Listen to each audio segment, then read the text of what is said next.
Саламатсыңарбы урматтуу окуучулар. Адам жана коом сабагы боюнча 9-класстар үчүн кезектеги сабагыбызды улантабыз. Жетиген мектеп лицейинин Адам жана коом тарых мугалими Мырзабек уулу Санжарбек.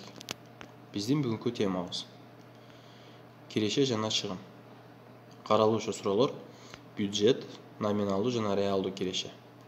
Демек, ушул теманын үстүндө, киреше жана чыгым темасынын үстүндө силер менен сабак алып барабыз. Эми сабакты улантсак. Киреше бул кандайдыр бир ишмердиктин натыйжасында конкреттүү мезгил ичинде алынган акча суммасы же башка баалуулуктар. Киреше негизинен эки түргө бөлүнөт: туруктуу киреше, өзгөрүлмө киреше. Туруктуу кирешеге бул биз иштеп тапкан эмгек акы, пенсия, пособие, стипендия сыяктуулар кирет. Ал эми өзгөрүлмө кирешеге банктагы депозит, мураска калган байлык, рента үчүн алынган акчалар же болбосо бизнес кирет.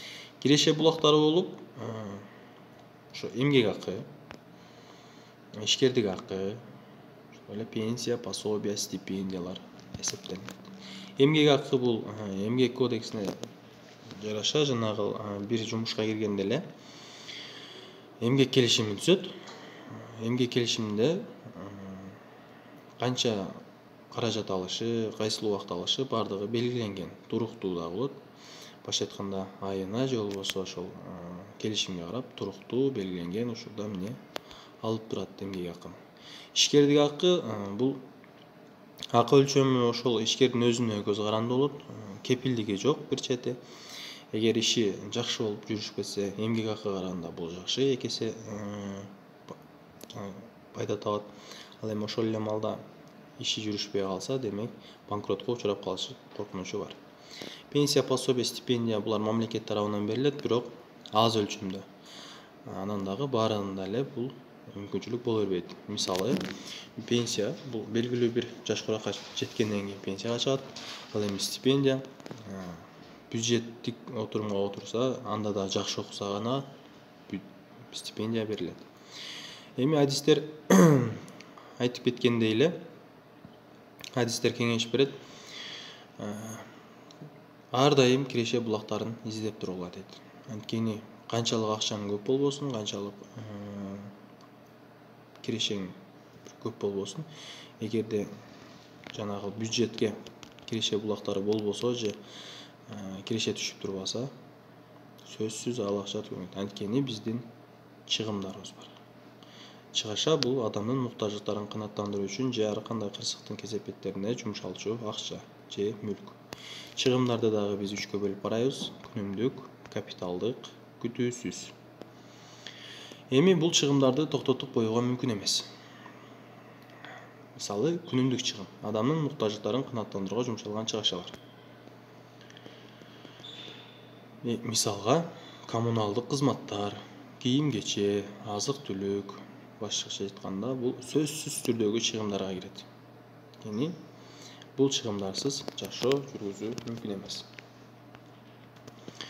Кийинки чыгашабыз бул капиталдык чыгымдар. Капиталдык чыгым адамдын каалоосуна, кызыкчылыгына же жер калчыгына жумшалган чыгашалар. Мисалга, үй эмеректери, автоунаалар, ошондой эле жанагы курстарда окуусу, университеттерде билим алуусу, бунун бардыгы капиталдык чыгымдар. Башкача айтканда, бул капиталдык чыгым сөзсүз түрдөгү чыгымдарга кирбейт. Күтүүсүз чыгым кандайдыр бир күтүлбөгөн окуяга жумшалган чыгымдар. Аты эле айтып тургандай, бул күтүүсүз келип калган чыгымдар. Бир нерсебиз бузулуп калышы мүмкүн, кийимибиз жыртылып калышы мүмкүн, же болбосо ооруп калышыбыз мүмкүн, тойлор чыгып калышы мүмкүн. Бул күтүүсүз чыгымдарга кирет. Эми бул чыгымдарды токтотуп коюуга мүмкүн эмес. Бирок аларды туура пландаштырып, жакшы жашаса болот. Мисалы, чыгымдарды биз өзүбүз бөлүп алсак болот, же болбосо пландаштырып. Күнүмдүк чыгымдар ай сайын пландалып турат, анткени ал чыгымдар ар дайым кайталанып туруучу. Бул сөзсүз түрдөгү чыгымдар. Бул чыгымдарды өзүбүз жаттап деле калабыз. Анткени бул сөзсүз түрдөгү чыгымдар. Коммуналдык кызматтар, кийим-кече, тамак аш, азык-түлүккө кетүүчү чыгымдар. Капиталдык чыгымдар бул чыгымдарды алдын ала пландап алыш керек. Анткени алардын баасы 1 айлык кирешеден көбүрөөк болушу мүмкүн.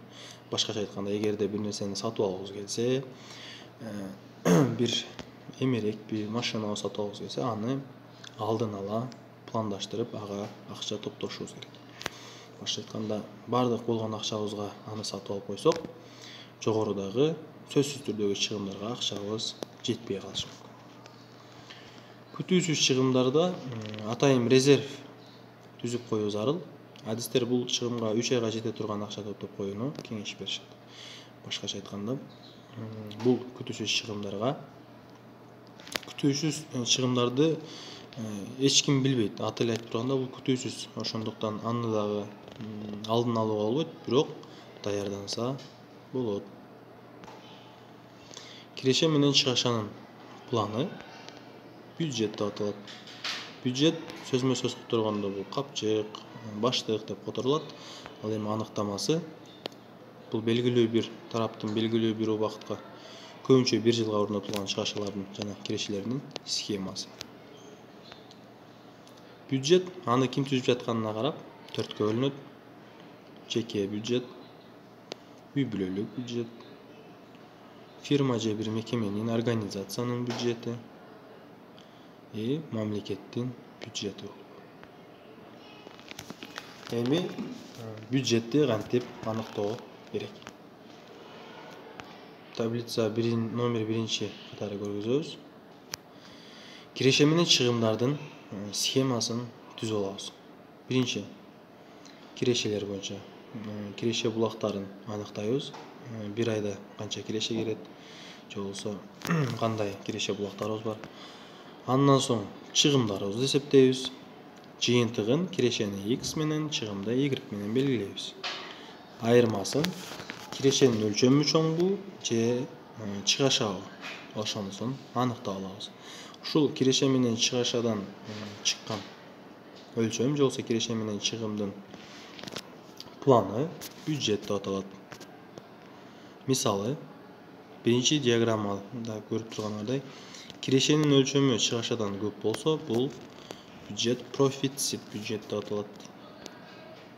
Эгерде кирешенин өлчөмү чыгашадан көп болсо, анда ал профицит бюджет деп аталат. Экинчи диаграмма. Бул диаграммадан көрүп турганыңардай, чыгашанын өлчөмү кирешеден көп.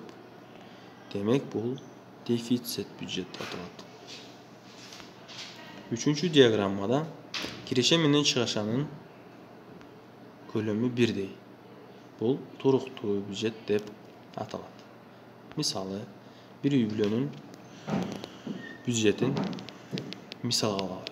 1 айлык бюджети. Киреше булактары атасы, апасы, агасы. Бул мамлекеттик жумушта иштеген. Айлык акы, башка киреше булактары жок экен. Чыгымдарды бул мисалга эле. Бул примерочный чыгымдар. Демек, 1 айлык бюджети киреше менен чыгашалардын жалпы саны 40 миң сом. Демек, бул туруктуу бюджет. Мынал сүрөттөгүдөй, 4-чү диаграммадагы сүрөттөгүдөй.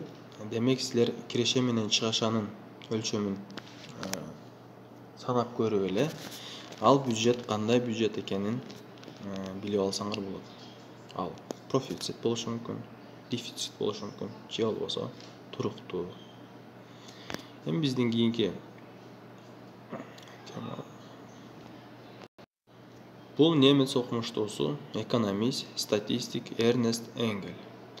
Ал өзүнүн теориясында канчалык киреше көп болсо, чыгаша ошончолук азаят деп баса белгилеп кеткен. Ал ушул таблица аркылуу өзүнүн теориясын далилдеп берген. Анын таблицасын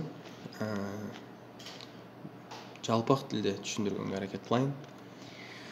Эрнест Энгель киреше менен чыгымды ушул таблица аркылуу эсептеген. Мисалы, кирешебиз 10 миң сом болсо, чыгымдарыбыз 9500 сом. Бул мисалга. Эгерде бизге 5000 сом кошулса, же болбосо подработка кылсак, же болбосо айлыгыбыз көтөрүлсө, демек бизде 15000 сом болуп калат. Бирок бул чыгымдар эмне көтөрүлбөйт.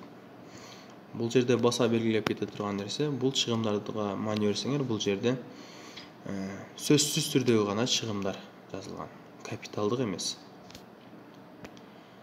Демек биздин бюджетте запас акча көбөйөт. Демек киреше канчалык болсо, чыгаша ошол бойдон эле өзгөрбөй эле турат. Демек бул аз деген сөз.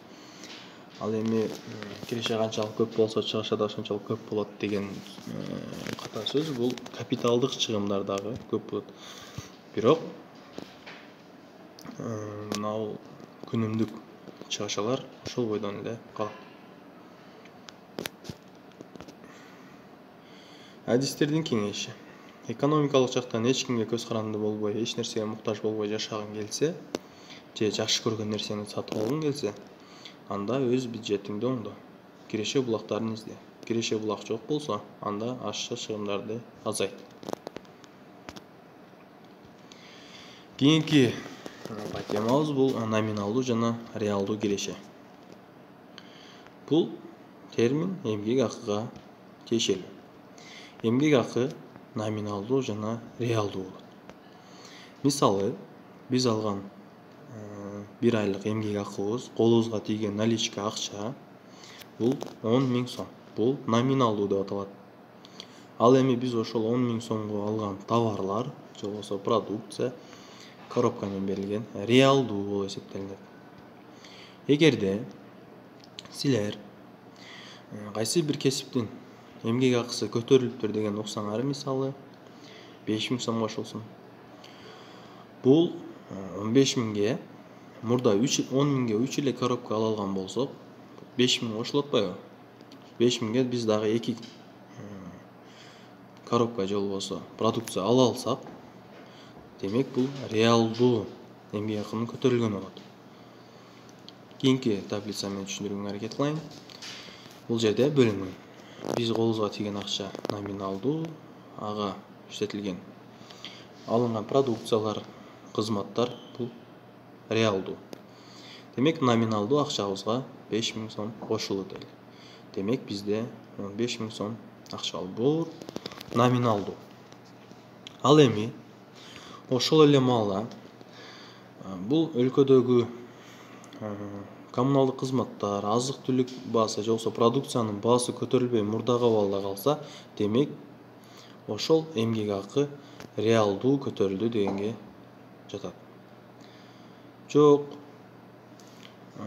айлык акы 5000ге көтөрүлүп, ошол эле учурда өлкөдөгү продукциялар, коммуналдык кызматтардын баасы дагы өскөн болсо, демек бул реалдуу эмес, номиналдуу гана эмгек акынын көтөрүлгөнү болуп эсептелинет.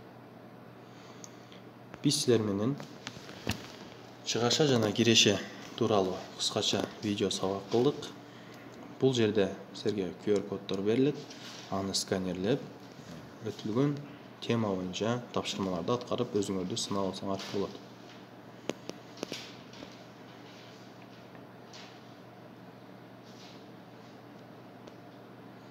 Тапшырма.